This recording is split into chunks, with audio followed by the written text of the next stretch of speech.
¿Qué características debe tener un algoritmo? Un algoritmo tiene que ser definido. ¿Qué significa esto?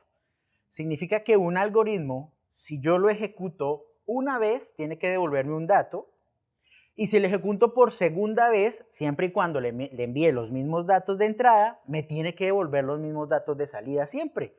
Si yo tengo, por ejemplo, el número 1 y el número 3 y les digo sume esos números, tiene que devolverme un 4, ¿verdad? Si lo hago por segunda vez, también tiene que devolverme un 4. Si lo hago una tercera vez, tiene que devolverme un 4. Significa que el algoritmo está correctamente definido porque su salida es única siempre y cuando los parámetros sean iguales, los parámetros de entrada sean iguales. Pero ojo, toda regla tiene su excepción. A veces necesitamos un algoritmo que nos mande un dato diferente siempre. Un ejemplo de un algoritmo que nos mande un dato diferente. Un número aleatorio, ¿para qué nos sirve eso? ¿Para qué?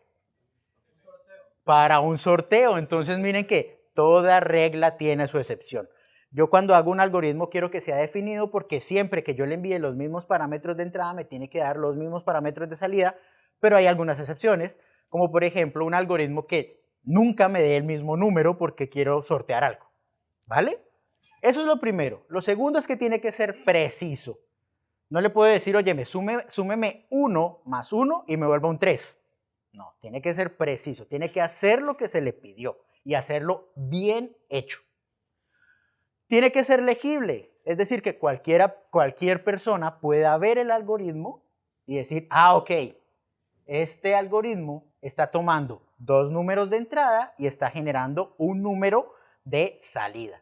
Entonces yo lo puedo leer fácilmente. Tiene que ser finito, es decir, tiene que tener un inicio y un final. Tiene que ejecutarse en un momento dado. Entonces también podríamos hablar de algunos algoritmos que son infinitos, que es entre comillas infinito. Por ejemplo, un programa que esté escuchando siempre si una persona se conecta o no a un chat para poderle dar acceso al chat. Entonces ese programa en teoría es infinito porque nunca se detiene. Se va a detener en algún momento, pero teóricamente es infinito. Pero la idea de un algoritmo es que tenga un inicio y un final. No podemos tener algo que nunca pare. ¿Ok? Esas serían las características de un algoritmo. Vamos a ver cuáles son esas partes importantes del algoritmo. Los algoritmos van a tener una entrada de datos. Esa entrada de datos pues ya están definidas, ¿ok? Ya están definidas desde un principio. Tiene que tener un proceso para procesar esos datos de entrada y obviamente tiene que tener su salida.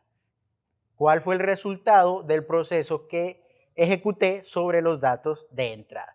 Esas son las tres partes básicas de un algoritmo.